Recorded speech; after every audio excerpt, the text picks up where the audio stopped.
September Massacre.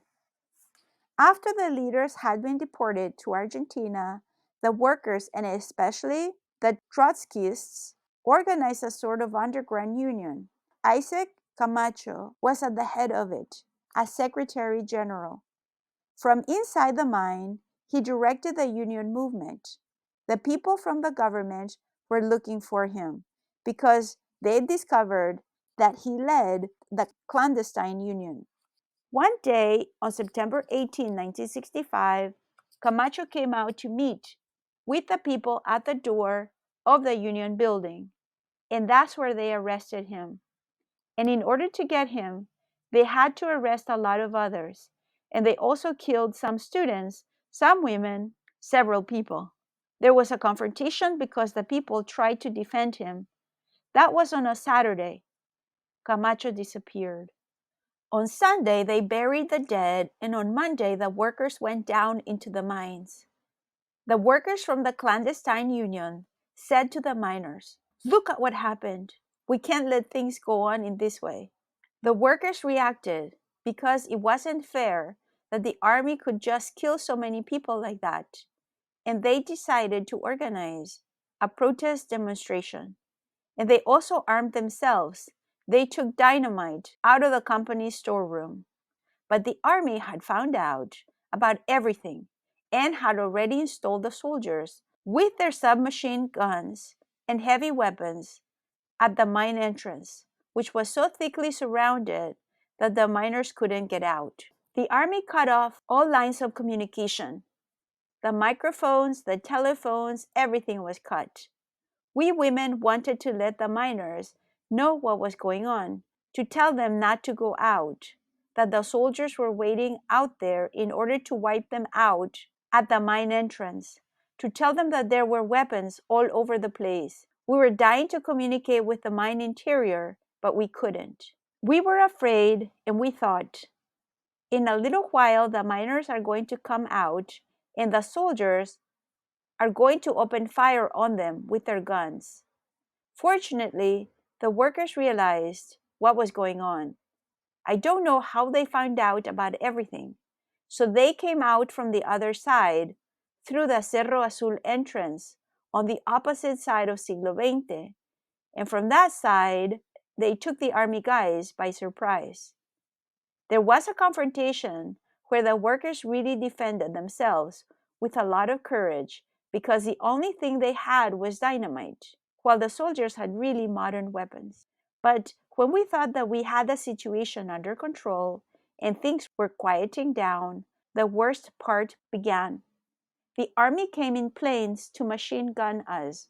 For the first time, we could see how a plane flies, dips down or noses in, and how some little rays of light came from the inside of the plane, and there were the bullets falling. Pa, pa, pa, pa, pa. They fired on the plaza del Minero on Cataví, on the rock pile. The bullets came toward us from everywhere, like rays of light. And not only that, but they also attacked the ambulances, something that can't be accepted in any war, in any battle. It's an international crime, isn't it?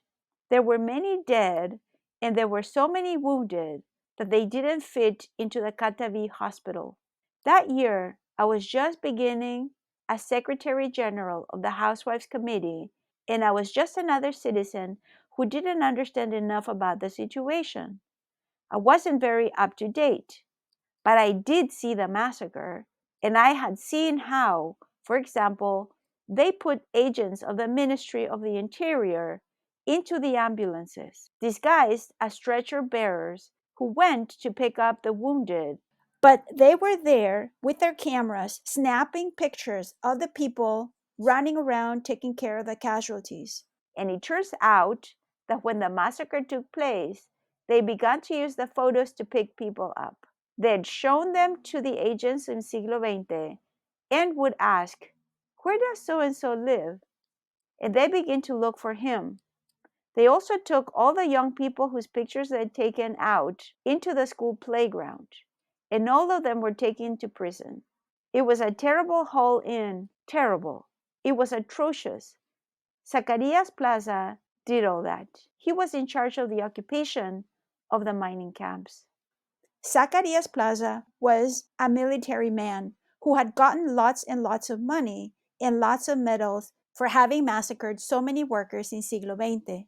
But in 1970, I think, after having suffered various attempts on his life, Zacarias Plaza turned up dead. At dawn, on the feast of San Juan, thanks to a group which called itself Eagle Eye, he appeared dead. They made a mess out of the guy. I found that out from the newspapers. And they said that everything that had happened to Zacarias Plaza was vengeance for what he'd done in siglo XX. And that was the fate which awaited all those who'd massacred the people. Those two massacres, the one in September 1965 and the San Juan Massacre of 1967, we owe to Zacarias Plaza. He took charge of everything, and he mocked us. Why do you want to get into the dance if you can't dance? Okay, dance now if you want. And he gave the order to massacre us.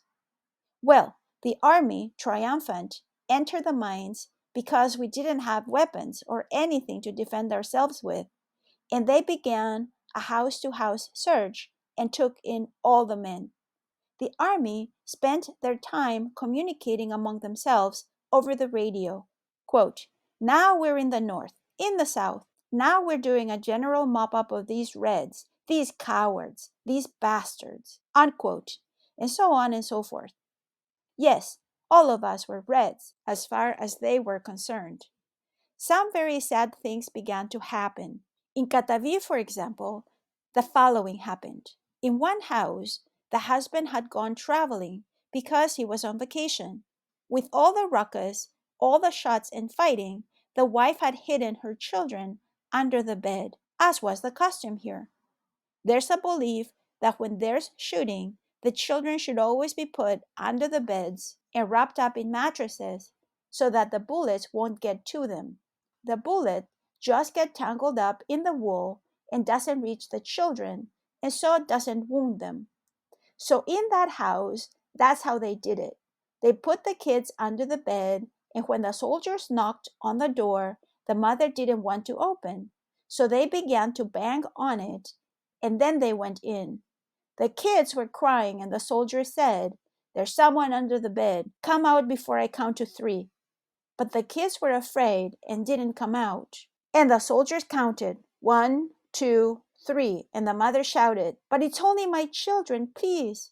As the woman was kneeling to beg for mercy because the order to shoot had already been given, the guy thought she wanted to grab his gun, and bang, bang, he took his pistol and killed the woman, and the others also fired. We went to see, and the kids were under the bed. When the husband got back, he no longer had children, no longer had a wife, and the oldest daughter had lost both legs. All the others died immediately. In another home, the same thing happened. It was closed, and the soldiers knocked on the door. The woman was going to open, and bang, bang, they shot her, and she died right there. A worker was escaping over the rock pile, and one of the soldiers came through the door of my house and stood there and began firing. He almost got him. Then the worker hid, see? He threw himself down, and we could see him rolling and rolling downhill. And another worker, for example, who never got involved in anything, who didn't even go to meetings, was in the doorway of his house, but he didn't want to go out. Sir, I haven't done anything, he said. And the soldiers, ha, coward, come out, and they hit him really hard. They've committed all kinds of abuses. So all of siglo XX was declared a military zone. A curfew was established, and we only had the right to be outside until 8 o'clock at night. For example, we had to go to the baths, a public place because we don't have them in our houses, accompanied by soldiers. And when I went with my children, the same thing, with soldiers. It was worse than a concentration camp. Every night you had a soldier posted at your door. It was like that in all the camp's houses. That's why I say it was a military zone. The camp filled up with so many soldiers that at each door, at whatever signal, they'd shout, "What's up? Then you had to say, for example, "Please, sir, I want to go to the baths. Could you do me that favor?" Then, only then, would they let you open your door. You had to go to the bath together with the soldiers, go back home with him, and close your door. The same thing with a light. After a certain hour, everything had to be dark.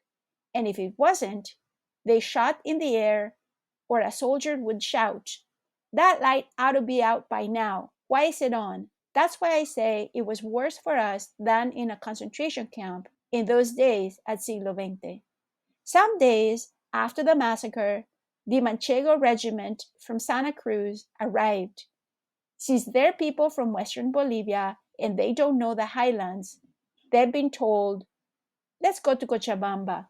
The poor things who'd never been out of Santa Cruz, when they landed in Uncia, they were trembling and they said, "Boy, Cochabamba is pretty cold, isn't it?" That's what a couple of guys told us who afterwards became our friends.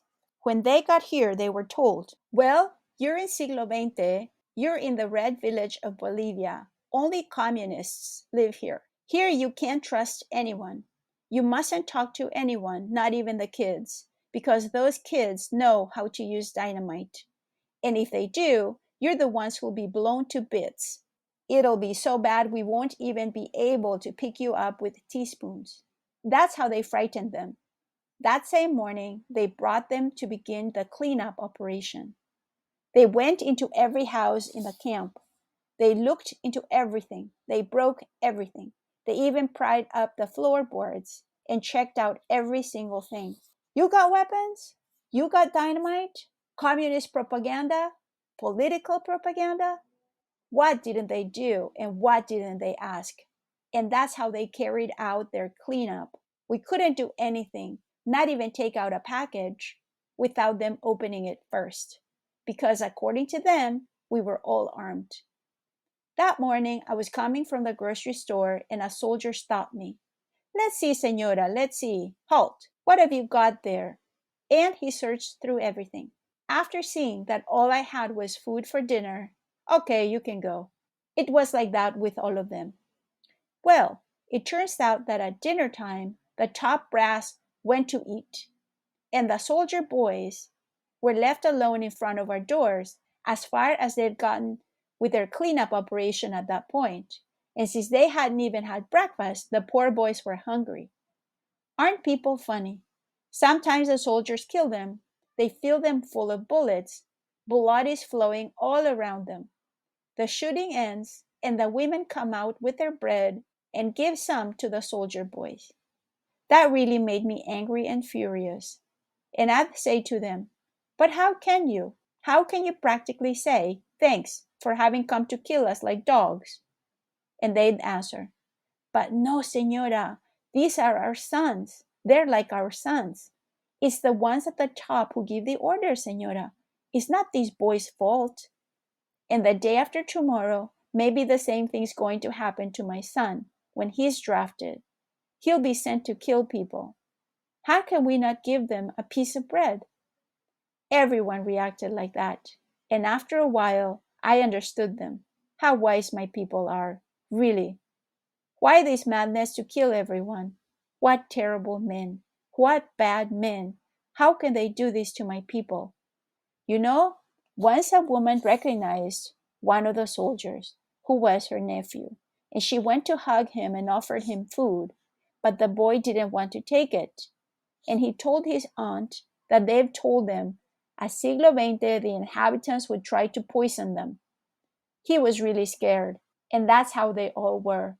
They'd been told that, so they'd be afraid to get close to us. But little by little, they began to accept the things we offered them. Soon everyone was giving them things to eat. When they returned to their barracks, the Manchegos began to ask the Rangers, "How can you have been so stupid as to kill such beautiful people, such good people? All of them are sharing with us. All of them treat us well. Are you savages? Couldn't you see what was really happening?" The officers of the occupation army found out about the conversations, and then, as punishment, they took the Manchegos to the top of the hill. The young soldiers were dressed in their clothes from the east. where it's so hot, and they weren't used to the very cold climate of the highlands, and several of them died there in the cold. And they took away the ones who survived. What became of them? I don't know. In my house, three of the Manchegos had become our friends, and during the time they were there, sometimes they'd knock on the door. Señora, could you invite us to lunch, please? Today we're on leave and we don't have anywhere to go. And between this and that, we'd begin to chat about the situation. We even shared things with their families. The soldiers would give us chestnuts their parents had sent them, and we'd send their families things that we had, like canned goods or noodles. Everyone knew how to distinguish between the Manchegos and the Rangers. Everyone hated the Rangers with their green berets, who were trained to fight against the guerrillas with a really special preparation, real fascist like. They were responsible for the massacre. On the other hand, the Manchegos weren't trained like that. They were simple conscripts. I wonder what happened to them when they were taken away. Sometime later, a commission from outside came, made up of university people, the press, and the church, in order to find out what happened in September. Because, as usual, the government made out that it was the victim and made us look like we were guilty for everything that had happened. The commission arrived, but there was so much repression that no one wanted to talk, not even felt like it. No one. I remember very well that they called us over the radio to go and denounce what had happened, but not one worker felt like speaking. Everyone was silent, absolutely everyone. I was with my husband, and he said that he wasn't going to talk either. Look, they fired my compañeros from the company. They'll fire me too. And we have such a big family. At that time, my sisters were still with me. You've got to think about all that. Don't go to speak. I would listen, and I listened to the people from the commission, and it drove me crazy that people couldn't talk, couldn't say anything, even though they were drowning in pain and anguish. But they couldn't talk because everyone was afraid, you know. It made me sad. It made me distressed. Speak, speak, I'd say. And I turned around and saw a woman who was there with her little children, crying because they'd killed her husband. So I said to her, "But, Senora, don't cry. Stand up and denounce your husband's murder."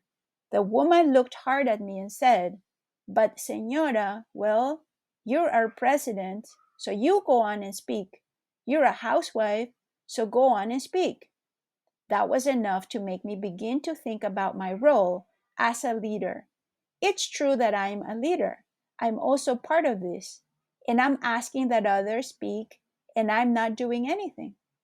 The other people who'd heard what the woman said also said, "She should speak. She should speak." So I stood up and began to speak, and I denounced everything that had happened. I explained our whole problem, how we wanted them to give us back our wages, and how we'd asked for them, how the repression was killing us. And I spoke of all the things I'd seen, including how I'd seen them attack the ambulances. And I told them that the whole world must find out about our situation. And when I finished speaking, I sat down, and well, my husband was no longer beside me. But many workers were surrounding me. Some, who'd seen other things, whispered to me and said, "Such and such happened too." And I'd repeat what the compañero said to me. And in the end, every single one of the people near me embraced me and kissed me and said, "It's a good thing you didn't leave, that you didn't abandon us." And one of them said to me, "Now I understand why it's necessary for women to participate in everything." The solidarity the compañeros were showing me made me very happy.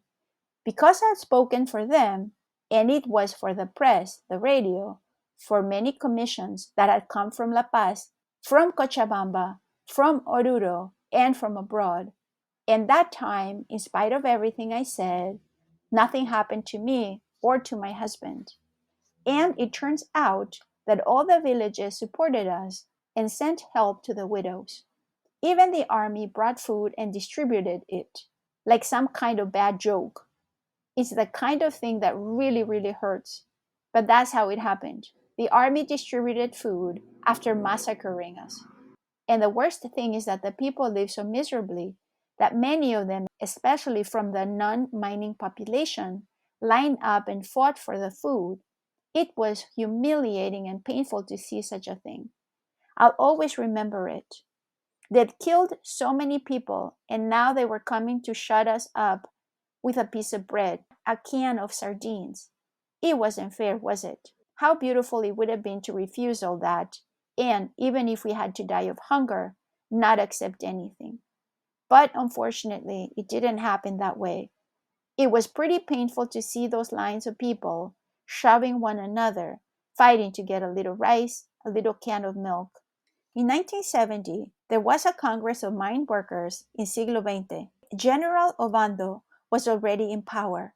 Barrientos had died in a helicopter accident in 1969. At that Congress, we stated, among other things, that the widows should receive an indemnification and that all the orphans should get scholarships to study. But nothing has been done. We also mentioned that General Barrientos had left a lot of money, thousands and thousands of dollars, which should be expropriated. I told the miners the money could be distributed among the people who'd been affected by his massacres and all his repression, but that hasn't been done either. The rock pile women, or payiris. At that time, there were a lot of unemployed women, especially the widows of workers who died in the mine or in a massacre. Unemployment was so terrible that every day women came to the union or to the management office looking for work. Two of my sisters were among them.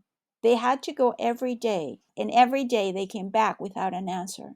So it occurred to me to organize them into a committee of unemployed, or something like that. We began to take a census, and we were able to prove, for example, that there were families that weren't very large and where both husband and wife worked, and there were widows with 6 or 7 children who didn't have any income whatsoever. That didn't seem right to us. And so we began to look into the situation of the people who didn't have any work, and we organized this committee so that their situation could be kind of investigated. We wrote down everything we found out. We took it all to the management, and we told the manager that it didn't seem right to us that while some women were dying because they didn't even have bread, other women had work at the same time their husbands also worked for the company. We argued so much that the manager had to pay attention to us. He fired 9 people who didn't need work so badly, and 9 of the women who needed work and who were organized in the committee of unemployed were given jobs. The women who'd done all the work and who wrote up the document to present to the management were mostly young.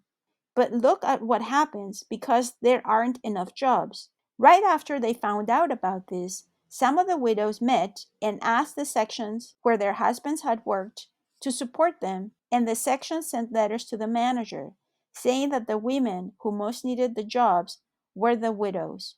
And so we had to make an arrangement, and 9 widows went to work for the company.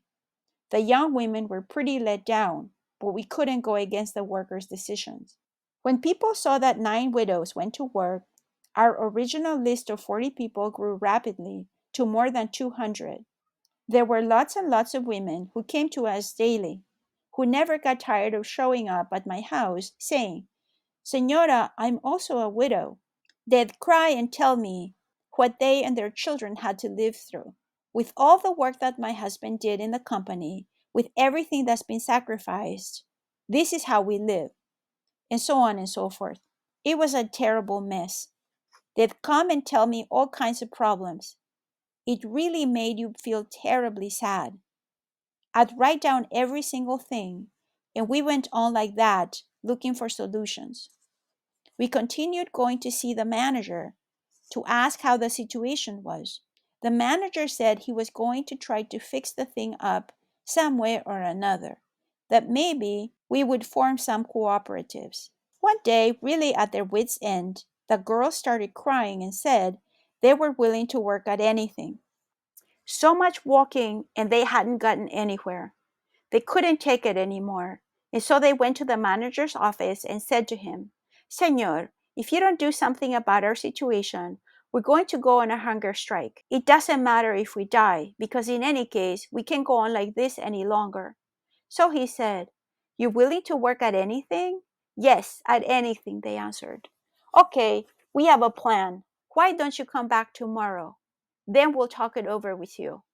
When we returned the next day, they told us that we could go work up at the rock pile. That was the plan they had for us. The rock pile is a place that's like a hill, made of stones taken from the mines, stones which have been next to the ore. At the beginning, when they began exploiting the mine, the stone came out black as coal.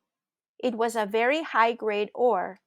Then they'd take just the ore and some stones which were half mineral, half stone, and just thrown the rest away. And that began to form a sort of mountain. That's why there was good ore on the rock pile, and that had to be sorted out. The work they proposed to us was the following. The girls would have to move those stones, pick out the ones with ore in them, put them in some little bags, go to the grinder, grind them, and give them to the company. And the girls would be paid by the company according to the bags they handed in. It would be done experimentally for 3 months, and after 3 months, they'd have to sign a work contract. The manager asked me, "How many people want to work?" 200, I told him. "Well, we can hire all 200. Tell them to come here and we'll talk it over." I called all the women together. I explained everything to them, and then many of them, especially the widows, said, "Ay, not on the rock pile. No, no, and no again. We don't want to. We aren't payiris." That's what the payiris are, the people who collect rocks with ore. The girls with whom we'd begun looking for work stayed on. None of them walked out of the group. They began to work. Every day they'd get home really bushed, with their hands very sore, because they had to do everything by hand. Collect the ore, sort it, put it in bags, absolutely everything by hand. Their hands would be bleeding. They were each paid 400 pesos, and they worked like that for a month. Wow, they thought that was heaven. You should have seen how happy they all were. As soon as they were paid, they'd come running over to my house and say, "We've got 400 pesos. They paid us, señora." And they felt happy despite so much sacrifice, because that was an important change. Well, the other people found out that the women working on the rock pile had earned 400 pesos the first month, and they wanted to work too. About 500 women went to Catavi to ask the management to give them work. Management told them they couldn't take on everyone at once, but that they could increase the group by 100 people a month. So we made a list, and 100 a month, 400 more women started working as payiris, but they lowered the wages of the first group of women as they increased the number of workers. The second month they were paid 300 pesos, then 200, and in the end, 180 pesos a month. When the 3 trial months were up and the moment had come to legalize things with a contract, we went to Señor Ordóñez, who at the time was Secretary General of the Union, to talk to the manager. We'd made a plan for a collective contract with the company with full benefits. We said that after having completed the 3 trial months of work on the rock pile, the main thing was that these women workers be contracted as company workers with social security benefits, grocery discounts, medical services, everything. We said that if they didn't meet our demands, we'd take steps against them, and we were a pretty strong group. That's what we wanted to say, but it turned out that a government agent who'd been sent from Oruro won over the women's confidence, so much so that he got himself appointed as their work advisor. Without our finding out, They sent a letter saying that Mr. So-and-so was advisor and representative for all the demands that the women working on the rock pile wanted to make. In a word, they turned their backs on the union and the housewives committee. So we got to the manager's office. He had us come in and asked us, "What brings you here? Whatever do you want?" It wasn't the same manager as before. They'd changed him. We told him that the time for an agreement had come, like the company had promised the women working on the rock pile 3 months ago. We were inexperienced and had accepted the oral agreement of the previous manager, so we didn't have any papers to prove what had been settled on. Let's see, said the manager. He called in the secretary. "Bring me the memo the women working on the rock pile sent. Let's see what it says." Then he read the memo to us, in which the women said that they'd unanimously named a certain fellow worker, that guy from Oruro, as their representative and advisor. Then the manager told us, "Look, señoras, in this letter, the rock pile workers have openly turned to other leadership." We didn't know anything about the change, and we asked ourselves, what could have happened? How strange. Why? "So, señoras, I have nothing to talk over with you, absolutely nothing to say about the problems of the women working on the rock pile. You can only come here on other matters. We've already been over this with the women's advisor, and everything's well taken care of."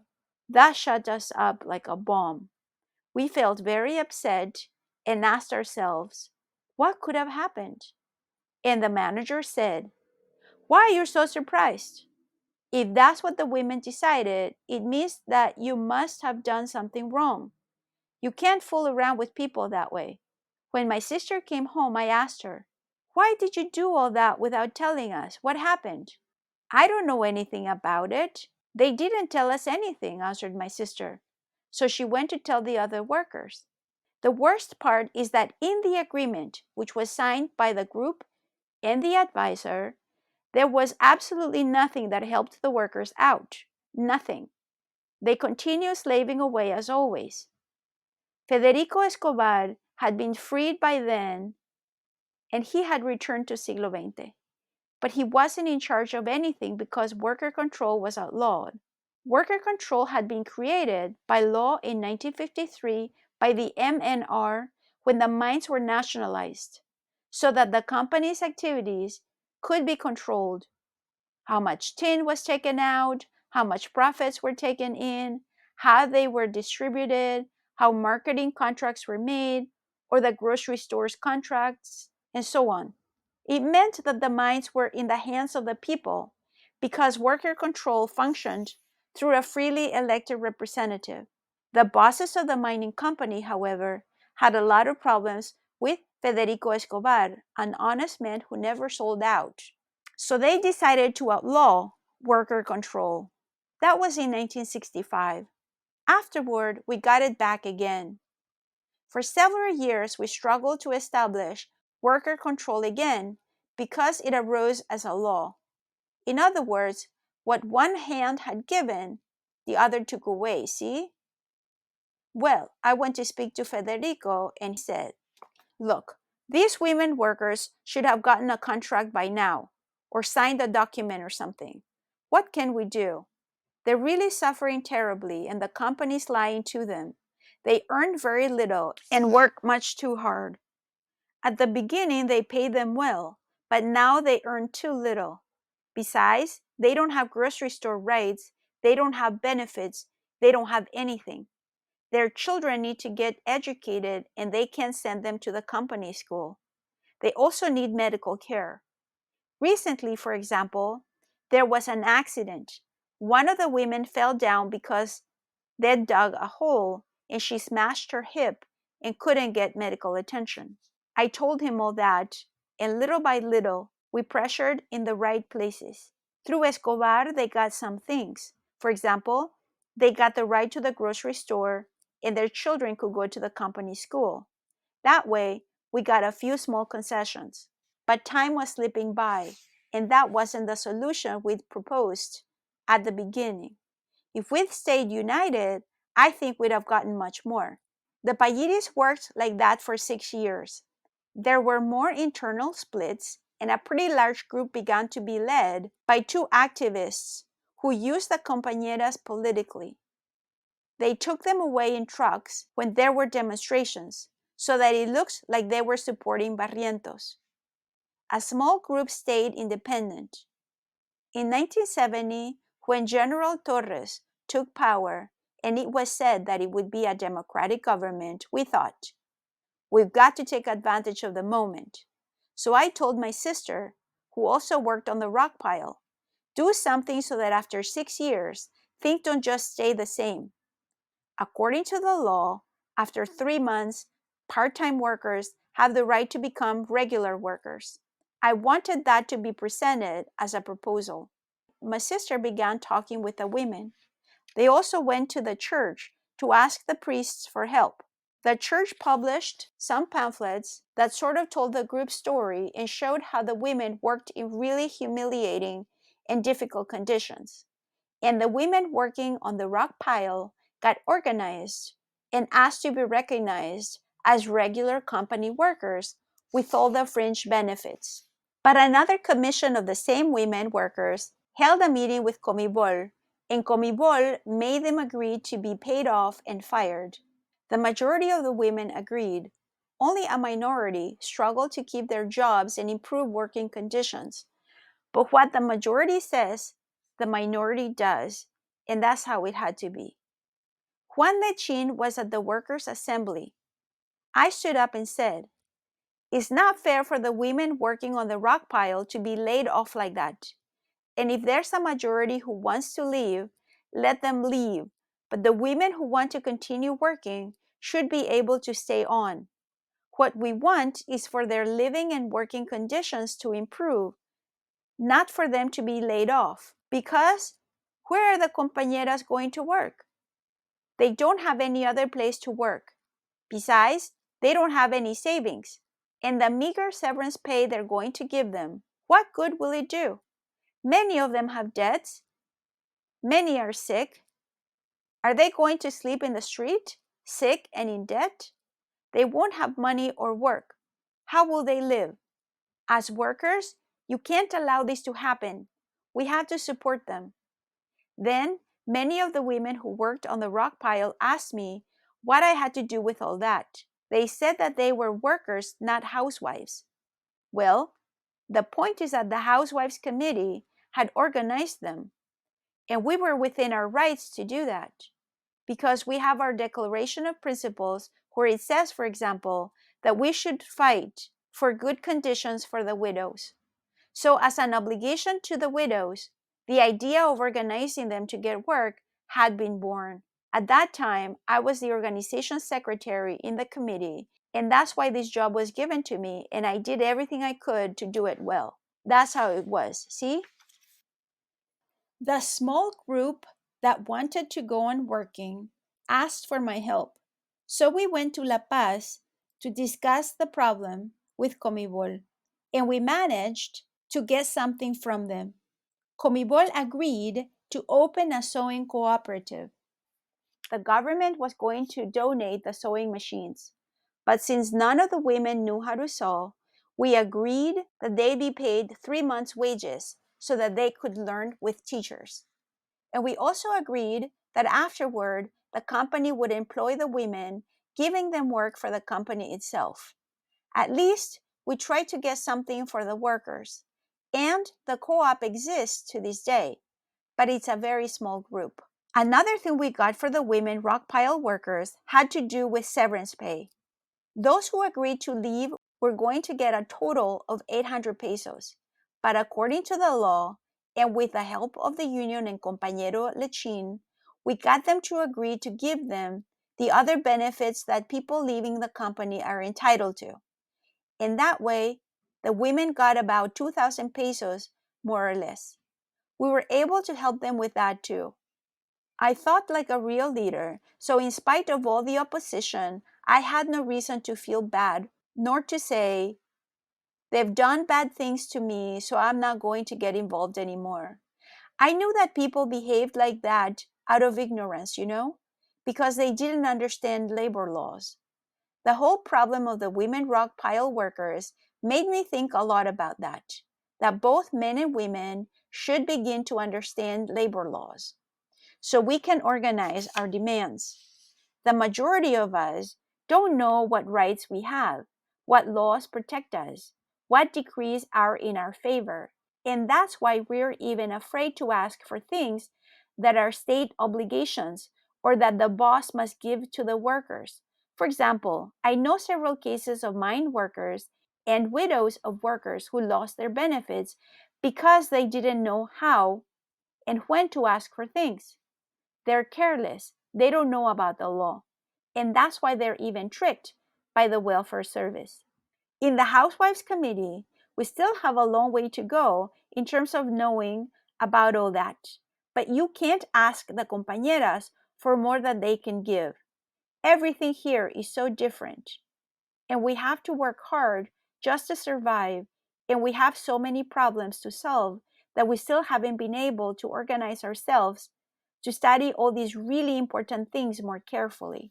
I haven't had the opportunity to read all the labor legislation either, but when there's a problem to be solved, sometimes I go to the union and borrow the legislation. I tell the secretary that I want to look up material on a certain problem, and he tells me, it's in such and such an article or such and such a page. The leaders know all that very well. I think that was the main problem of the workers on the rock pile, don't you? That they didn't have a clear idea about the laws that could protect them, and at the same time, they let themselves be influenced too much by those two leaders who betrayed them. And that's why, when we wanted to help them, we were really rejected. And finally, in order to put an end to that national shame, as it was called, they preferred to close that source of work for women. Just close it down and put an end to that shame for Bolivia. But the truth is that they've condemned 400 women to death by starvation instead of looking over the situation and seeing what other way there was to solve the problem. Many of those compañeras today say, we made a mistake, we could still be working today. Many of them spend every day looking for work wherever they can. Many of them want to organize, but it's too late now. The situation of the Payiris, the condition they were forced to work in, really constituted a national shame. But it's also a shame for Bolivia not to have work for women, isn't it? Especially for the widows of the workers who've died or been deported or fired by the company, who live in misery because they can't find work. Well, isn't it? Che in Bolivia. Che's guerrilla activities in Bolivia took place in 1967. The guerrillas arrived at a really special moment for the people. Since 1965, the government had owed us 50% of our wages that it had cut. Barrientos had promised to give it back when Comibol got stabilized economically. But years went by, and instead, a new bourgeoisie was formed from the military men who began to buy big houses, Mercedes-Benzes, and who lived very well while we were starving to death. They also created the DIC, a new secret police organization. That's why we lived with constant demands, trying to solve our problems. But the government always gave us the same answer: firings, arrests, prison. Suddenly, we began hearing that there were guerrillas and that the government was going to take strong measures against them and anyone who supported them. In the beginning, we didn't pay any attention to that, and we would say, the guerrillas exist only in their imagination. We thought it was a pretext to massacre a lot of people, both with blood massacres and white massacres. We call the massive layoffs of workers white massacres when they're thrown out into the street. And ever since Barrientos came into the government, There had been a lot of white massacres. Every worker who complained was kicked out of the company, was laid off. More than 500 workers in Siglo XX had no right to anything. The right to work had been taken away from them. So we thought that with all the talk about the guerrillas, the government just wanted to have a pretext to step up the repression even more. But later on, we saw a communique from the guerrilla group, and it was signed by Moises Guevara, Simon Cuba, Julio Velasco, Raúl Quispaya, and I don't remember who else, but all of them pretty well known in the mine. In the manifesto, they said that just as the government had an army to defend it in order to stay in power, by the same token, the working class needed an armed group to defend the workers, and that various sons of the people had gone to the mountains to put an end to that dictatorship, to all that fascism that had covered the people with blood, and that they'd gone to the mountains to begin the struggle from there. They were conscious that this system of exploitation had to be changed and that power had to be given to the working class. And that once the working class was in power, only through socialism would we get a more just, a more human world without hunger, without misery, without malnutrition, without injustice, without layoffs by the company. There were 2 pages with a very deep analysis of the situation in which we lived and the things we needed, signed by those leaders. And since we had certain connections with them, we could identify their signatures. And so we no longer doubted the truth about the existence of the guerrillas. All of this was publicized a lot, and we even read the communique over the radio, which was maybe an error on our part. And in those days, they decided the Mine Workers Federation should immediately call a plenary meeting of the Secretaries General in Siglo XX to demand for the government the wages it owed us. Some miners also said that if they didn't get their wages, they were going to openly support the guerrillas because, with so many white massacres, it seemed to them that it was better to die in the mountains than to die from starvation without work in the mines. And there were even some demonstrations of spontaneous support for the guerrillas. The plenary meeting of the Secretaries General was to open on June 25, 1967. But the day before, at dawn on the 24th, which is the traditional feast of San Juan, when there are bonfires and all have the custom of drinking with their neighbors, of singing and dancing, the army entered and killed a lot of people. And all of us who, according to them, had supported the guerrillas were arrested, beaten, mistreated, and several were killed. For example, I lost my unborn child in prison because they kicked me in the stomach, saying that I was the liaison with the guerrillas. So many of our comrades and even some of our children went with Che, because many of us have lost our most beloved ones for the sake of Che's guerrillas in Bolivia. It seems that Che had the idea that he had been deceived. At least that's what he says in his diary, no? That they'd painted another picture of Bolivia, other possibilities. But I think that Che made some mistakes. For example, the mistake of trusting a political party too much and of not establishing contact with a real people's organization, the working class organizations, so that they could give him their sincere opinion. And then the people who'd committed themselves to his struggle pulled out afterward. All this is there in Che's diary, no? It's not something I made up. Anyhow, I don't know too much about it. But anyone who wants to find out about it can read his diary, where he mentions this and many other things. Until the moment that Che died, none of us in the mine knew he was in Bolivia. There were comments, but only when the photo of his corpse came out in the papers did we know that Che had been with the guerrillas. In other words, we only knew that there were some miners involved. And because of the support we gave them, many of our comrades suffered and died. That's why I was so hurt when one day, after I spoke at the International Women's Year Tribunal in Mexico, a man came up to me and said, "Are you a Bolivian?" "Yes," I answered. Ah, he said, you're the cowards who let the great Comandante Che Guevara die without punishing his murderers. That hurt me, because when you don't know much about a thing, before giving an opinion, you should be sure. You should investigate before saying anything, right? And I know that all the things that happened in Siglo XX, in the San Juan Massacre, and afterward, were because of the existence of Che's guerrillas. And it doesn't seem fair to me to say to me that the Bolivian people are cowards and that we betrayed him. The San Juan Massacre. So the other big massacre, which we call the San Juan Massacre, occurred at dawn on June 24, 1967. It was terrible because it took us all by surprise. All through the mining camp, you could hear the rockets, the firecrackers we explode on that feast day as a way of showing our happiness. And the army came in and began shooting. That confused the people a lot, since at first they thought all the noise was only the firecrackers.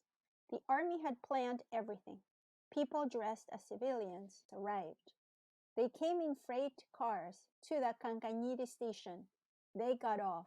They shot at everyone in sight. It was terrible. At dawn, the Union siren went off. That siren only goes off once a day at 5 in the morning to wake us up. It only sounds on other occasions when there's some other emergency.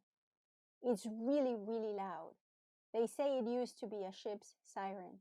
So the siren was sounding, and we turned on the radio, and we heard that the army was attacking, and we had to go defend our radio transmitter. We opened the doors, but no sooner had we opened them than they began shooting again. They were already in position. They fired at everyone and everything. And why? Well, because the government had found out that the next day there was going to be a meeting, a plenary meeting of all the secretaries general to talk about our problems again. And the government didn't want it to take place. At the train station, we had to convince the women to go pick up and save the wounded and make sure that the compañeros, furious by now, wouldn't go out to face a hail of bullets. How many things we saw that night. For example, I saw a worker with his leg in a cast go out with his old pistol to face the army. But we were able to take his weapon away from him and hide it. Since they saw that he was in a cast, they didn't do anything to him. I saw a pregnant woman in an ambulance who had been shot in the stomach. Her baby died. Another woman shouted at me, "What happened to my son? Help me, help me." I picked up the boy and took him out of the house. And when I was about to put him into the ambulance, I put him on my lap and I saw that his skull was empty. Well, there were scenes I'll never forget that are still vivid and that were really ghastly. Entire families died. Rivers of blood flowed. There were people who died in bed because the soldiers were shooting wild, really wild at everything. In one house, for example, a bullet came in and killed a man. And by a horrible coincidence, it ricocheted off the wall and also killed his wife. The child is an orphan and still lives in Siglo XX. The army surrounded the radio station and the soldiers wanted to kill everyone working there.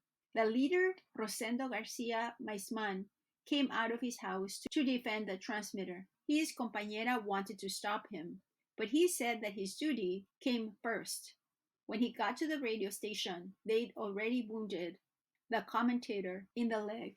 A soldier was going to shoot him down. Rosendo killed the soldier and saved the wounded man. But there was an exchange of bullets. More soldiers arrived. They grabbed Rosendo and killed him, shooting him twice through the nose. And that's how he died, defending something that belonged to the people. No one knows how many people died. And the next day, when they buried the dead in the cemetery, hundreds and hundreds of them, I stood up on top of a wall, and from there I spoke out. We can't stand for this. How can they kill the working class this way? Kill the people who make so many sacrifices, who are working, who are making the country rich. What they've done to us isn't just. Why? The government itself took our wages away, and all we ask for is what we're entitled to in all justice. And then they kill us this way. It's unfair. Cowards, bastards, I shouted. And since there were guerrillas at that time, I said, why don't they go up into the mountains? There are armed men there waiting for them. Why don't they go and fight from there? Why do they come here to kill defenseless people? And how dare they come in here when it's thanks to the workers that they enjoy a comfortable life with houses, cars, and vacations? That way, I did an analysis of everything, and I also said, and do you think that because you've got weapons, you can walk all over us this way? We wear pants too. We've got brave men, and it's only because we don't have guns that we can't defend ourselves against your massacre. Well, that was June 25th. Where's the minor woman? That was enough so that 2 days later they came to arrest me. They broke the window of my house in the night and came in like prowlers. They searched the whole house and said I'd killed a lieutenant in the doorway of the Union building on San Juan night. That was a lie. I hadn't even been in that doorway. Some man showed up in a huku cap, which they wear when it's cold, and he said that he was the woman's leader. She's the one who's asking for the general's head, said another. Bitch, bitch who's paid by two masters, communist, shouted another man. Then I got mad and began to take the things out that I had in a drawer. Paid by two masters. Where would I get paid by two masters from? Why, I don't even have enough to buy myself any decent clothes, I answered.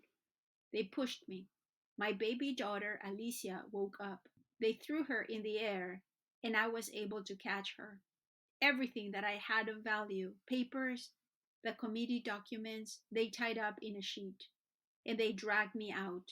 And they also took my compañero, just as he was, without any shoes on. They tied him to an army truck with his hands behind his back. They barely allowed me to get a coat for my little girl. And we got into the truck. We found some of the Siglo XX leaders there. Up until then, I hadn't been afraid. When we got to the Yayawa exit, there was a military truck full of prisoners tied to each other with bloody faces. They turned the headlights so that I could get in, and I saw blood flowing. I thought they'd killed them right there. And I said to myself, they're going to kill me. I thought about my orphaned children. Then I felt really scared. I didn't want to show it, but I was really afraid. With a shove, they put me into the truck. I fell down, and then someone shouted. Then I realized that they were alive. They were about to tie my hands like they'd done with the men, but my little girl began to wail. Colonel Acedo came and asked whose child it was and who was the woman. She's the leader of the women, said the man wearing the cap. The colonel made the truck stop. He made me put on my poncho, and he took me off the truck to the pickup where the chief agents were riding. We stayed in Yayagua a long time until the truck was loaded with about 40 or 50 prisoners, and then they took us to the Miraflores barracks. They put us in an empty room.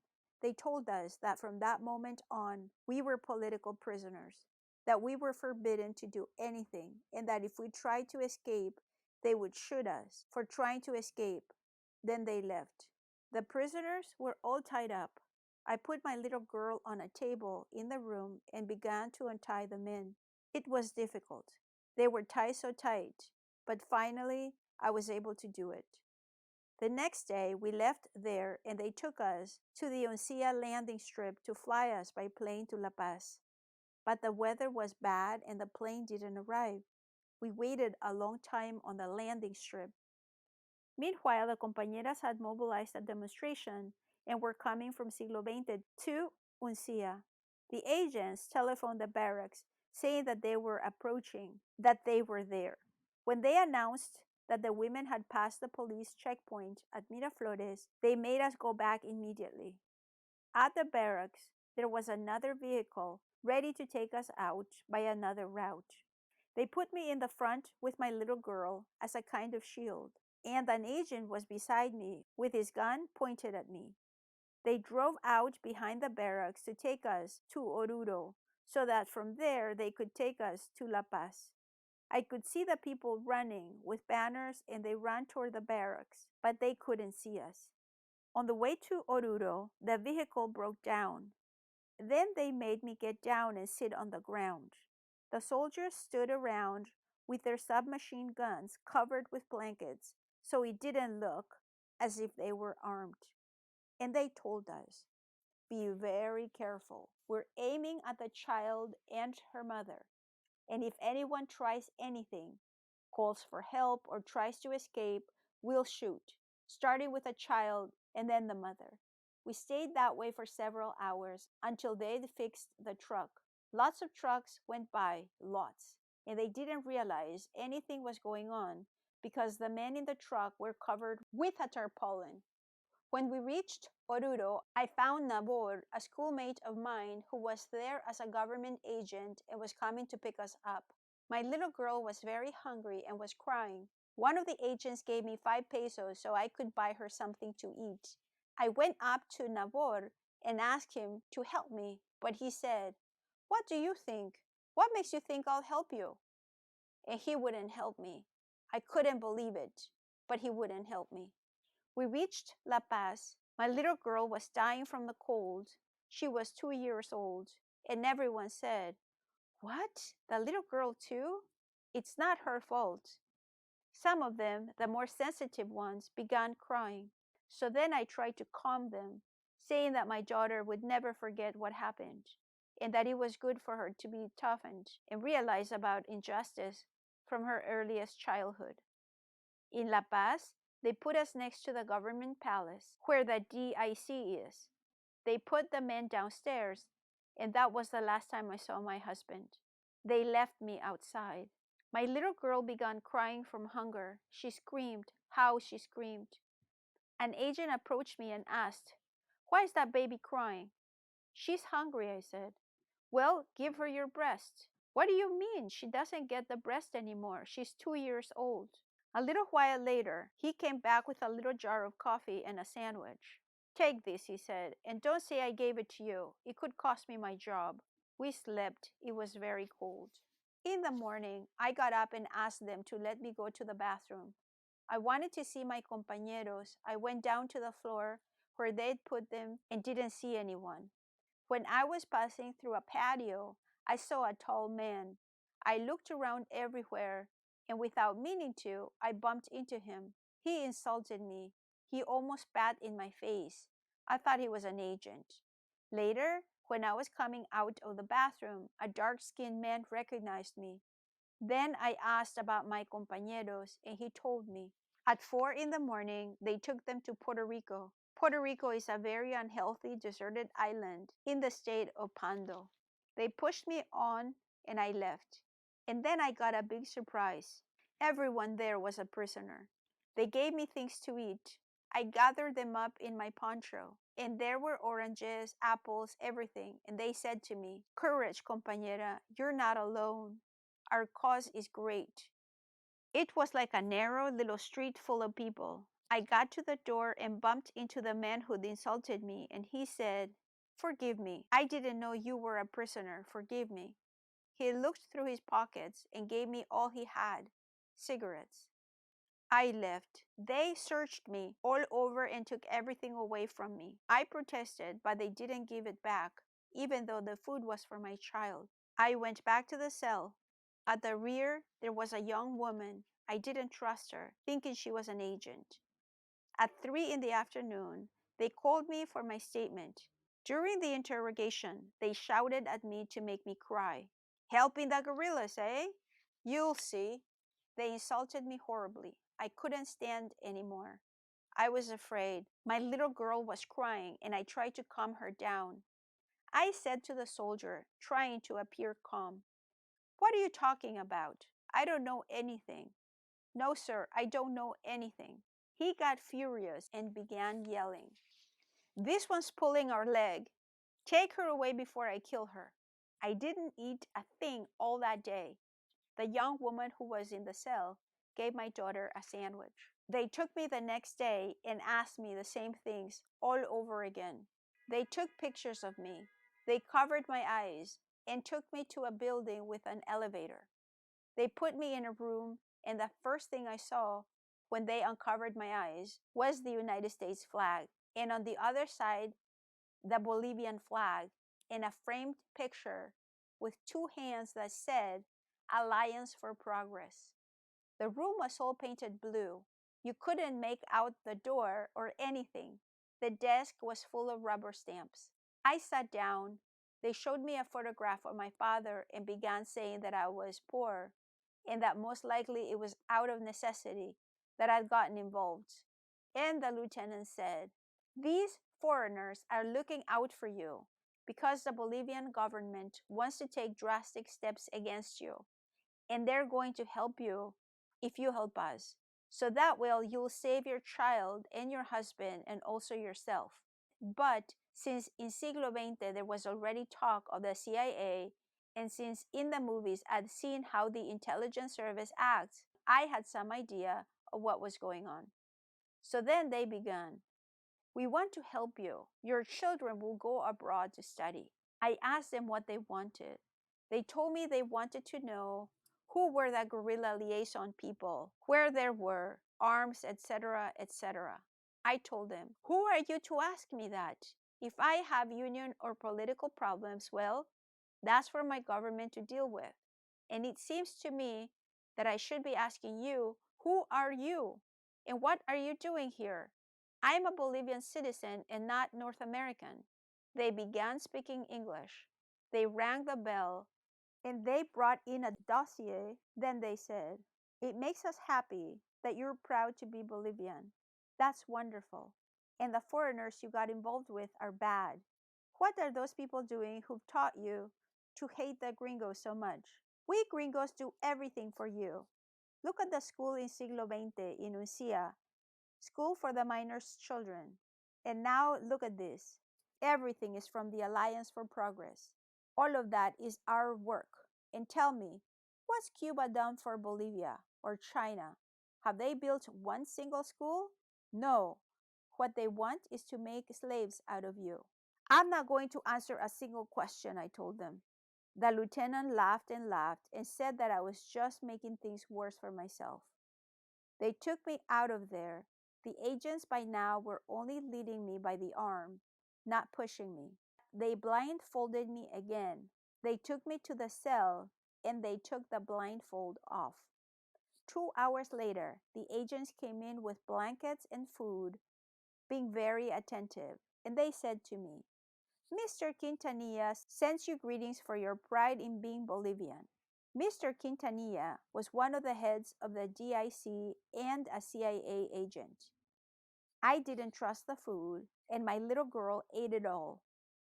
The foreign woman at the rear of the room came over to me and spoke. I was rude and very unpleasant. I asked her not to bother me.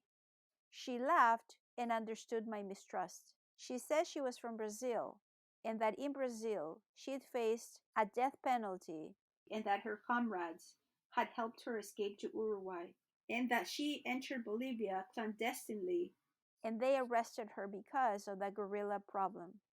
They were about to take her to the border, but she had a lawyer. I didn't answer anything. Your little girl's so pretty.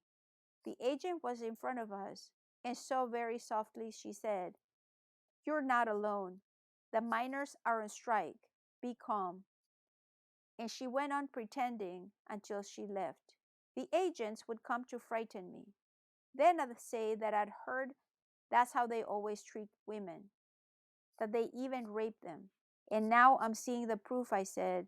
You can do whatever you want to me, but I'll tell everyone all about it when I get back to Siglo XX. And if you're from the Christian party, you'll have to answer to God.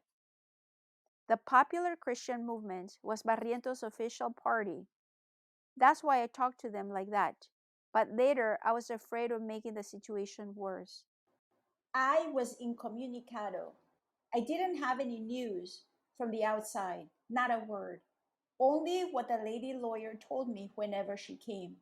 An agent came and explained to me that he didn't support the government, but I've got 3 little children and I have to do it for them, he said. He brought me a little pair of pants that had been his little girl's. I accepted them for my daughter. Later, he told me, last night I was on duty at the ministry. There's an underground place there where they put criminals, and I heard babies crying there. I asked my colleagues what was going on. One of them, the most cruel one, told me that's where they've got the kids of that communist woman from Siglo XX. I went to see them, and the agent described each one of my children perfectly with details. Then I asked him, and now what? That's how this government is. They aren't feeding them. And that's why I want to help you. That's why this has got to be a dark secret just between the two of us. Have you heard about the Miners' Council? Yes, I said. Well, I'll send them a letter so that they can take charge of your children until you get out. Yes, I said, please do me that favor. And I believed him. You've got to save your children, he said, and he left. I was desperate, and I told the young woman about my conversation with the agent, and I cried a lot. But she told me angrily, listen, I'm going to tell you something. In Brazil, we've heard a lot about you and the committee, and I thought you were a brave woman. And now, when I get out and say that I was with a woman from Siglo XX, they're going to be surprised. And I'm going to have to tell them that at the first lie they told her, she started crying like Mary Magdalene. I felt very upset about what they were doing to my children. It was the first time in my life that I had to go through that. And I was horrified to think that they were in prison and sick in a damp cellar, without food and without anything to cover themselves with in the cold. The agent had told me they were crying, shouting, Daddy, Mommy. When I thought about that, my heart ached. I was all broken up and went on crying. Finally, the Brazilian woman said, well, Senora, I think you've gotten yourself into a tight spot. Your people must have seen something good in you in order to appoint you to the position you have. You shouldn't think only as a mother. You've got to think as a leader, which is the most important thing at this moment. You aren't only responsible to your children, you're responsible to a cause, and it's the cause of your comrades, of your people. You've got to think about that. Then I told her, well, yes, but if they kill my children? And if they die? If they die, Senora, you must live to avenge their death. That's how she answered me. She said nothing else. She went back to her side of the cell and didn't say anything else to me. I spent the whole afternoon crying, tremendously upset, until about 3 in the afternoon. Then the doors opened wide. They were never opened like that for anyone. The door opened, and the first thing I noticed was a strong perfume, like someone with lots of makeup on. 3 ladies came in with their handbags, really elegant. They came with the agent who talked to me about the Miners' Council. The agent told me, this is the president of the Miners' Council, and the other lady is her secretary. Pleased to meet you, they said to me, and they began to tell me about the Miners' Council, that the Miners' Council fights for miners, doesn't let them suffer injustices, doesn't let them be exploited, things like that. And they spoke wonders about children, that the council always looks out for them, and this and that. Then they told me they'd seen my children. Horrors! What savagery! How terrible! They exclaimed. How is it possible that mere children are treated that way? How terrible! Now, Senora, the object of our visit is to find out if you really want the Miners' Council to take charge of your children. In order to do that, we need a letter from you authorizing it. You've got to give us the letter, and that letter has to be signed so that we can take charge of them and take them to the hospital immediately because they're pretty sick by now. And if we delay, the children could die. The idea seemed marvelous to me. Yes, I said, I'll do it. Very well. Let's see. Let's see, dear. We've got to write out the letter for the lady so that she can put us in charge of the situation. The other lady looked for her notebook. There's the letter. Is it all right like that, Senora? And she read it to me. It said that I, Domitila Barrios de Chungara, originally from Siglo XX, of such and such age, married and in full command of my faculties, something like that, voluntarily gave the minors' council authorization to take charge of my small children who were in prison until I could be freed or arrange my situation. Sign here, senora, the president said. All right, I said. But look here, senora, it seems to me that to sign a document like this one, you've got to make up this kind of authorization letter with the competent authorities, with a lawyer, and with a special paper and with a stamp. Yes, yes, she said. Yes, let's see. Where's that paper? Take it out. The other looked and looked for it. Oh, how terrible. In all the rush, I forgot it. But there's no problem. I think she can sign on any piece of paper. And the other lady said, let's see, agent, please get us a little piece of paper. And the agent ran out fast and brought a big sheet of paper with a letterhead, the DIC's letterhead. Then I said, nope, I won't sign it that way. That's got the DIC letterhead. Let's tear off that part on the top. But the agent said, how can you tear that? You might tear it crooked and then it would be ruined. Then I said to him, but I won't sign anything with a DIC letterhead on it. I can't sign anything like that on a blank sheet of this paper. But we haven't got any more. And it was so difficult for us to get in here. Don't make things difficult. Think of it. It involves your children, and so on and so forth. And they began pressuring me. Then I said, no. Well, since you won't do it on the letterhead, then sign here on the back. I felt so scared. I looked at the Brazilian woman in the cell with me so that at least she could signal me or guide me because it was a terrible moment of indecision. The others were pressuring me. I needed someone to say to me, don't do it or do it. I looked at the other woman and she had a newspaper over her face and wouldn't look at me. It was a desperate moment. And the lady was saying, hurry up, senora. We don't have much time. The agent from outside was saying, it's time, hurry up.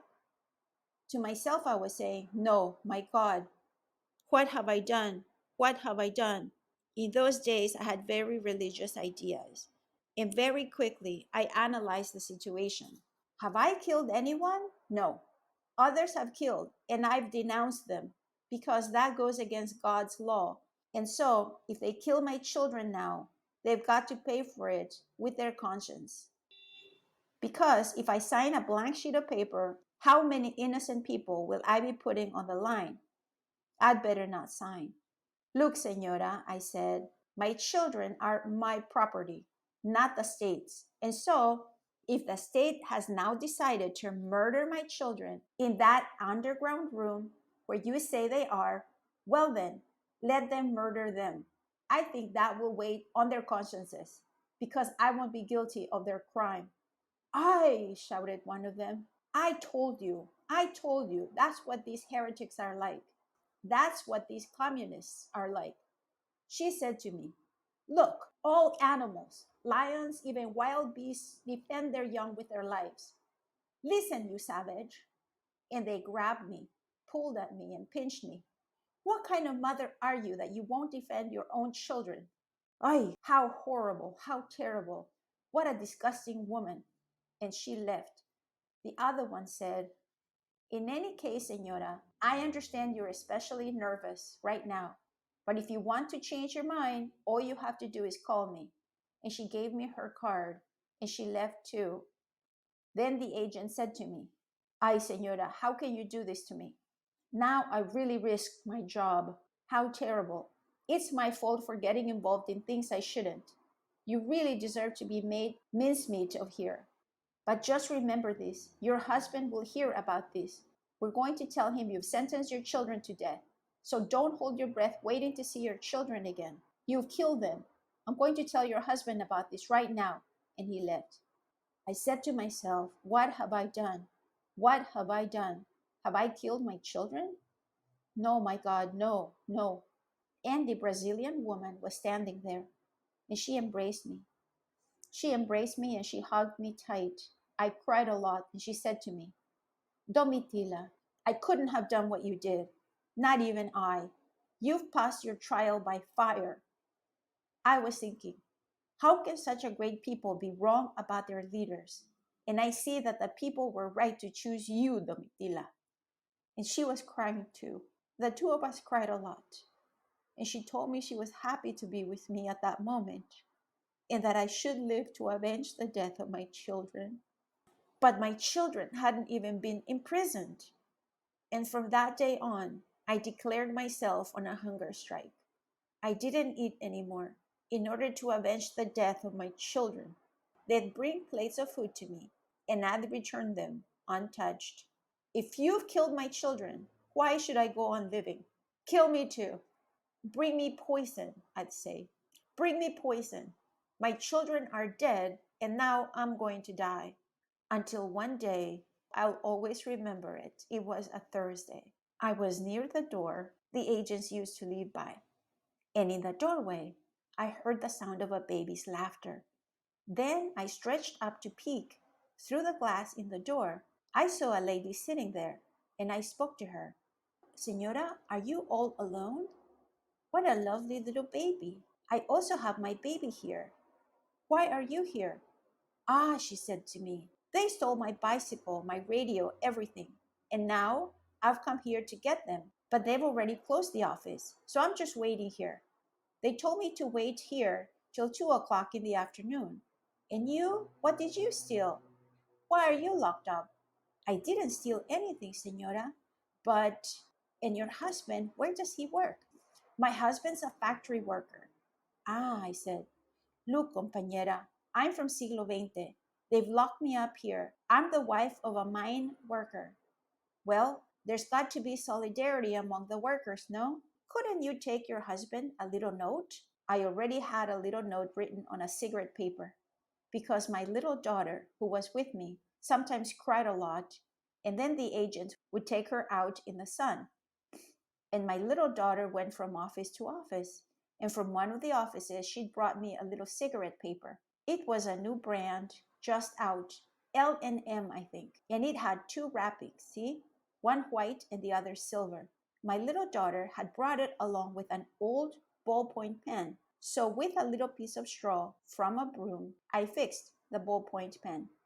And I wrote a letter saying I was in prison and that maybe in a moment of desperation I'd lost my children and that the only crime I'd committed was to denounce a crime against the working class, the San Juan Massacre, and that I had come out against it. Because of that, my husband was in prison in Puerto Rico and I was in the DIC cells in La Paz, where I was on hunger strike because I no longer had any reason to live. And I said, I denounce to the Bolivian people that this is one more crime that has been committed against me and against my four children. And I signed it at the bottom. I told the woman all that so that at least she'd know. I asked her to publish the letter, but she said to me, no, no, girl, you're going to get me in trouble. No, no. Look, for your little girl's sake, do it. I've also got my little daughter here. Look, take this piece of paper to your husband. If your husband gets it published, good. If he doesn't, well then, he doesn't. But I want your husband to take this letter to the university so that there they'll know I'm in jail. It's just that no one knows about it. I, I wept and begged her. To this day, I don't know who the compañera was, nor her husband. And if they catch me, and if they denounce me, she asked. But I don't even know who you are. I can't see your face, and you can't see mine either.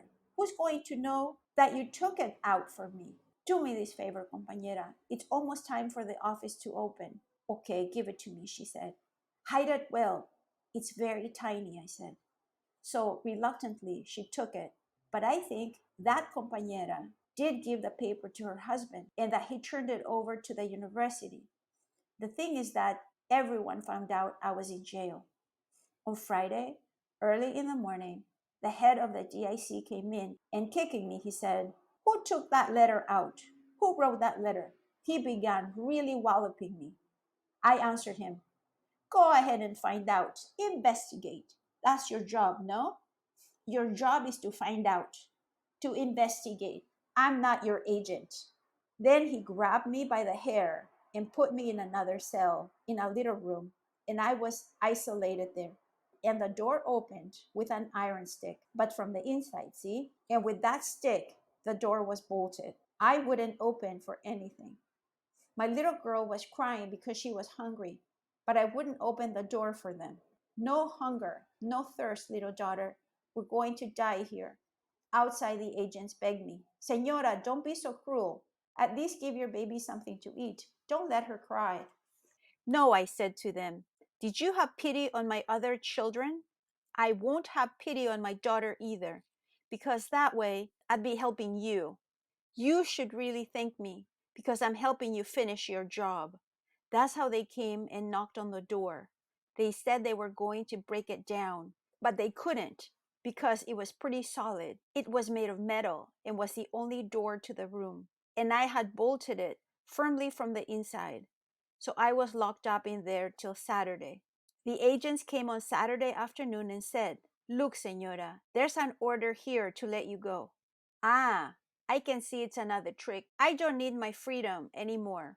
Really, senora, here's your freedom and your husband's. Here it is. Then they pushed a paper under the door, and I read, By order of the Ministry of the Interior, Domitila de Chungara is freed, etc., etc.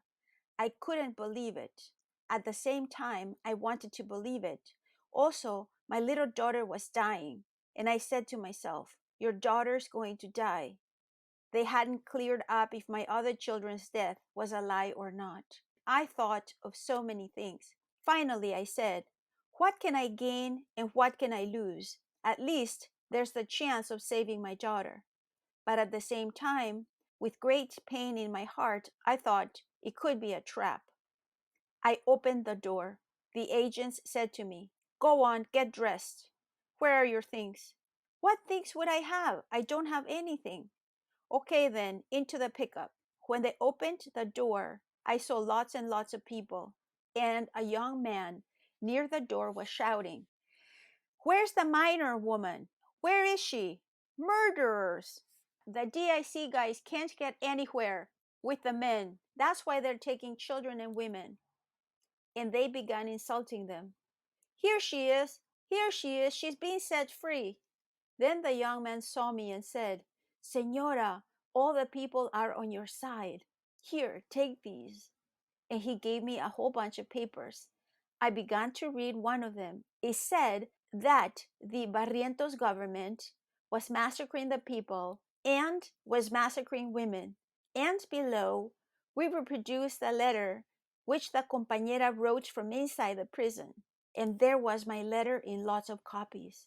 I don't know how many people gave me papers or who they were, but lots and lots of them gave them to me. Some were leaflets from the Communist Party, others from the university. All of them had reproduced my letter. While I was reading, the DIC guys put me in the truck and they took all the papers away from me. They took me out of jail and gave me provisional freedom, but I wasn't sure if they were really freeing me or not because I left the DIC and I didn't know where they were taking me. They put me in the vehicle and it began to move. The people in the demonstration shouted. First, the agents asked me if I had a relative or some acquaintance at whose house they could leave me. I answered them that I lived in the Siglo XX mining region, that was where I had to be. Then they said, You can go.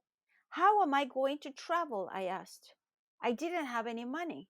Then they went to get some money and took me to buy my ticket and sent me off to Siglo XX, accompanied by an agent.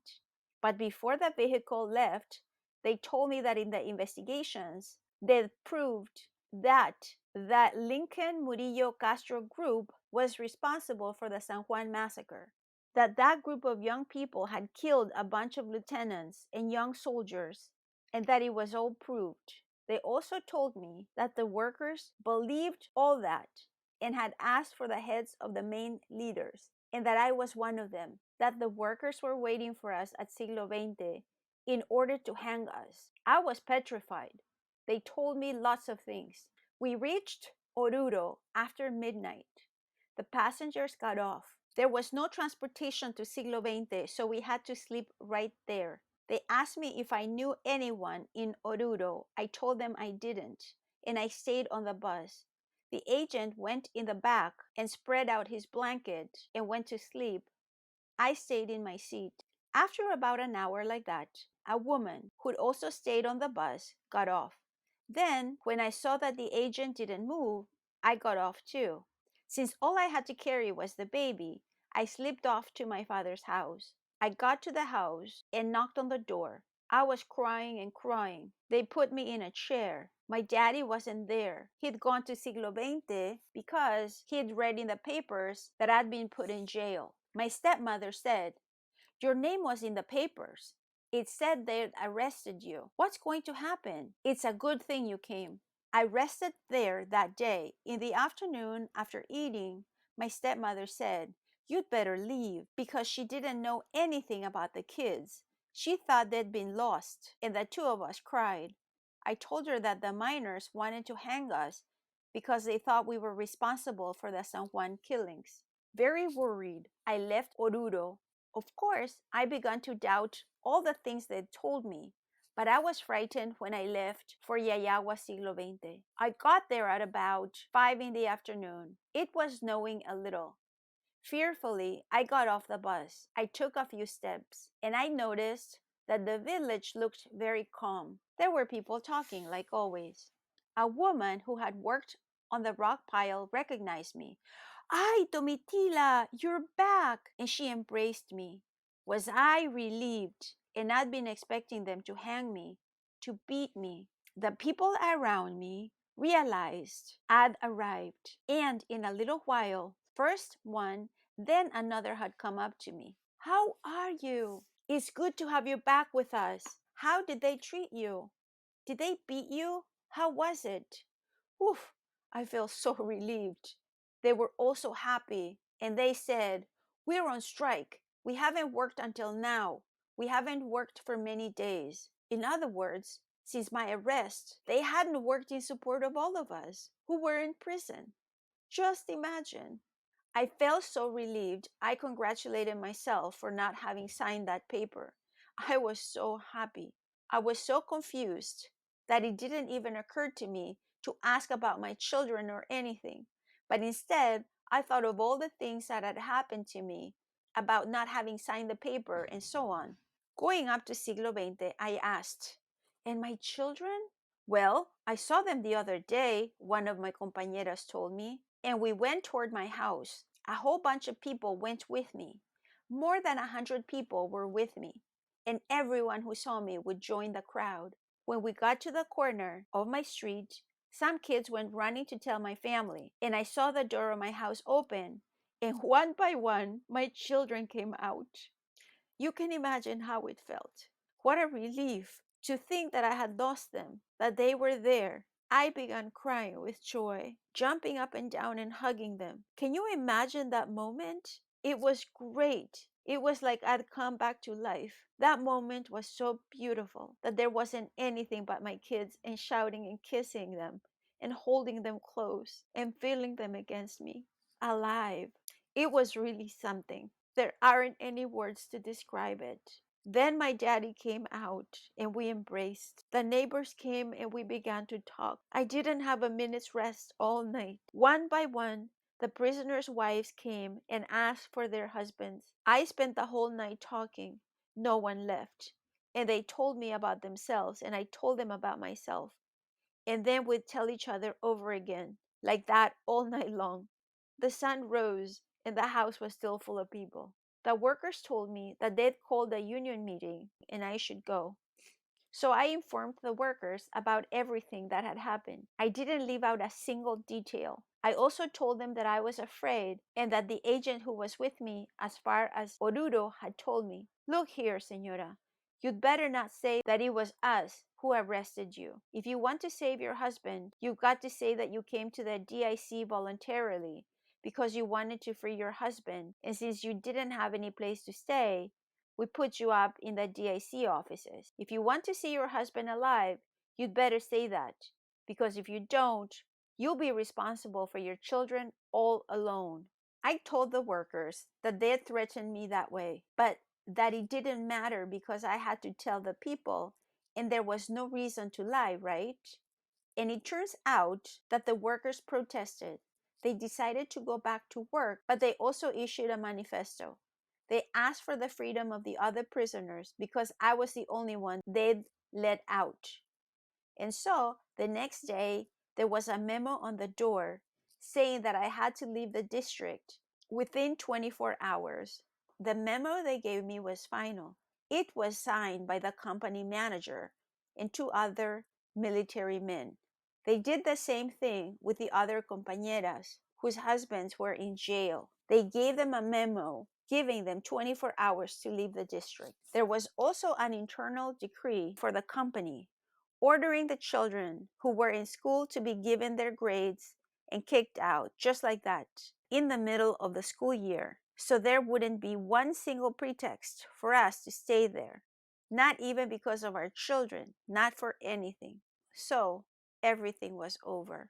Very worried and crying, the women came to me. What shall we do? What shall we do? And a good number of them met in my house and we discussed the matter. And it turned out that several compañeras went to the management. I didn't go. And at the offices, the colonels really gave them a working over, so they told me. They told them that they should leave and so on and so forth. One young woman who had been at the meeting in my house said to the women, "Well, tell them what Domitila said." An agent heard her. "Let's see," he said. "This young lady has something to say. Someone's told her something.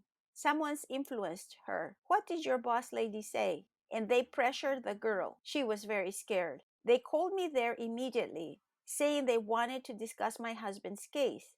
So I went over to the management offices. There were the officers, and we had a run in and said some pretty rough things. "Ah," said the manager, "look here. What a surprise. You haven't learned your lesson yet.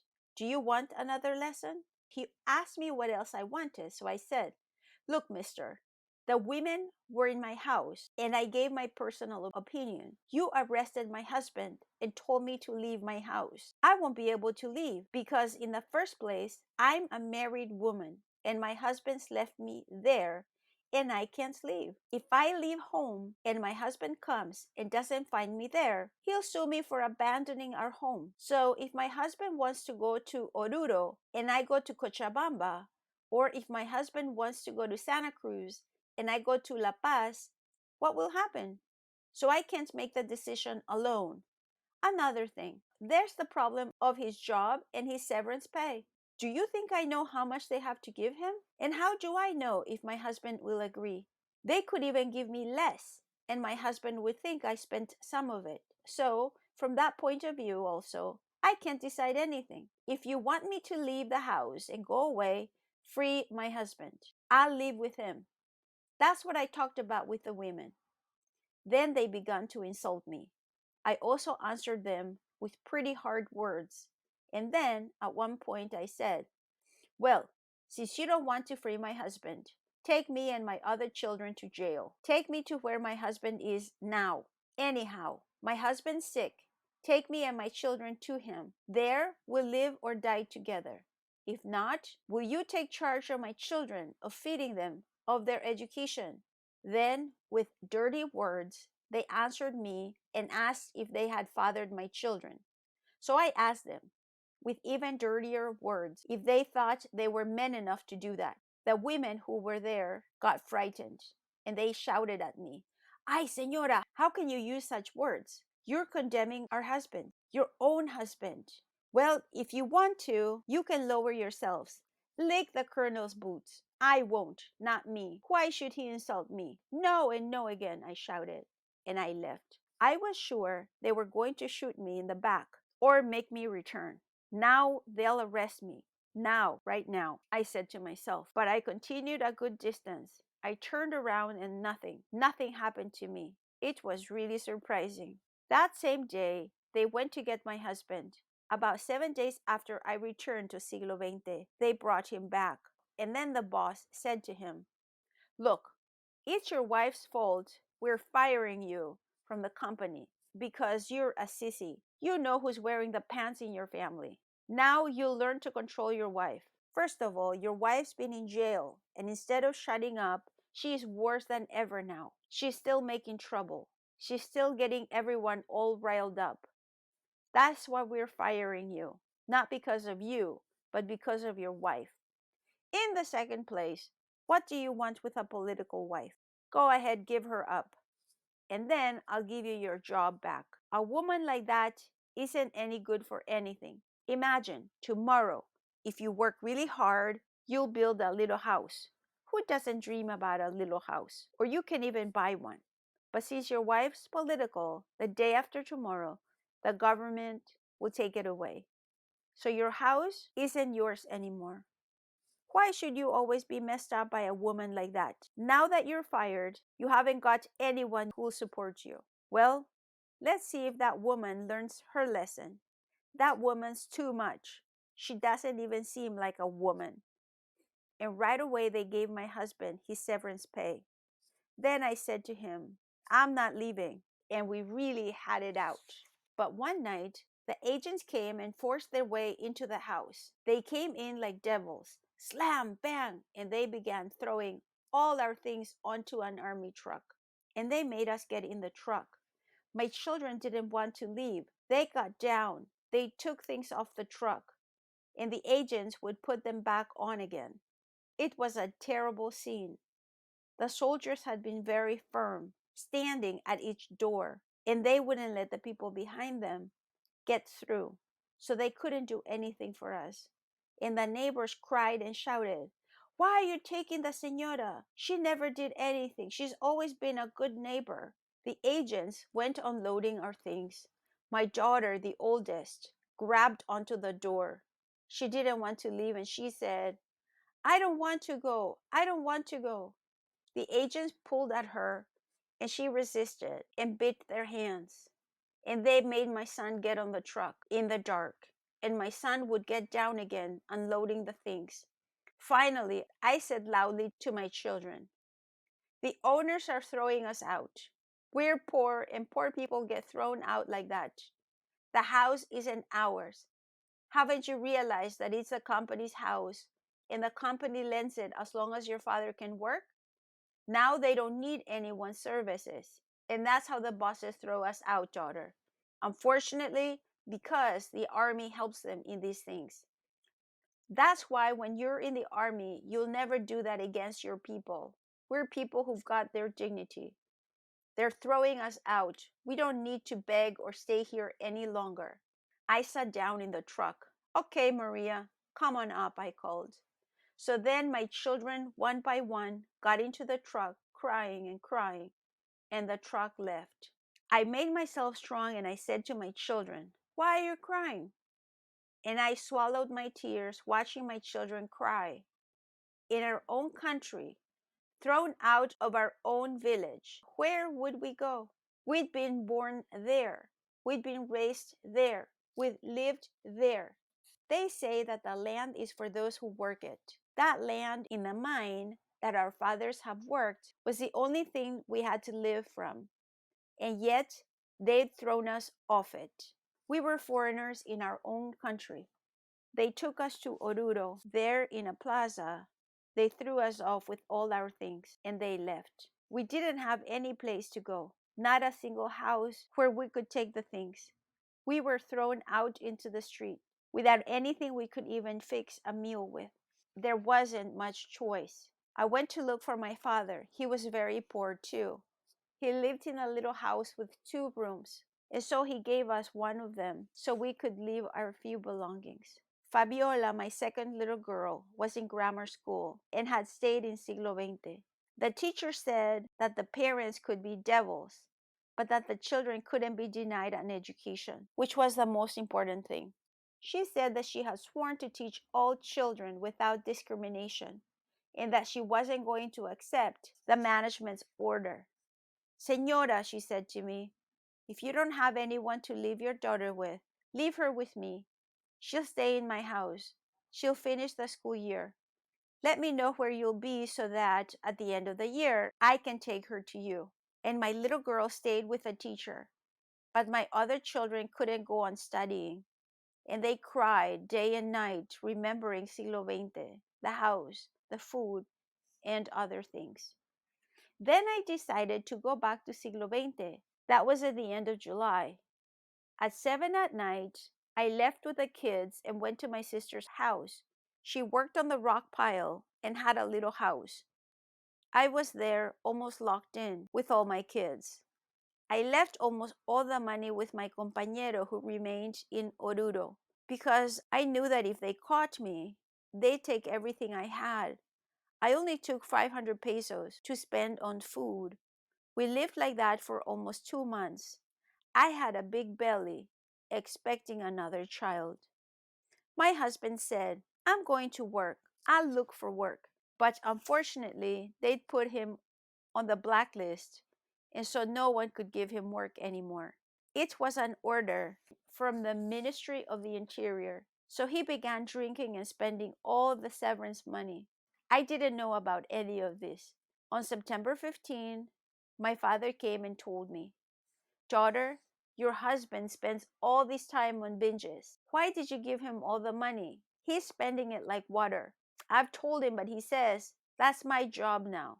Tell your compañero that he shouldn't spend money that way. You both have to think about the kid's future. Maybe you could set up a little business and find a way to get out of the mine. Since you have the opportunity to leave, it would be good to try and get used to city life for the sake of the kids. All right, I said. I was already short of money. I didn't have any more food. I didn't even have anything to eat. So I went alone to Oruro on September 15. In Oruro, I found my compañero really drunk. When he saw me, he got bitter and said, Why didn't you bring your children, etc., etc. Of course, he thought it was my fault he couldn't get a job, you know? So we quarreled. Finally, I waited till he sobered up, and then I spoke with him again. Look, since we have the chance to leave Siglo XX, it'd be better to stay here in the city till I have the baby. We can work here. Well, then my husband told me that he'd found work on 2 occasions, but that the people from the Ministry of the Interior didn't let him work and got him fired, and that he was on the blacklist. And where was he going to work? He was very depressed, and things didn't look too good. So I said, I think it will be easier when I'm here. I can work at something too, but don't drink anymore. I'll come back with the kids. I took the 1,000 pesos, bought flannel and other things for my baby who was going to be born and would need some things. I bought other things for the kids.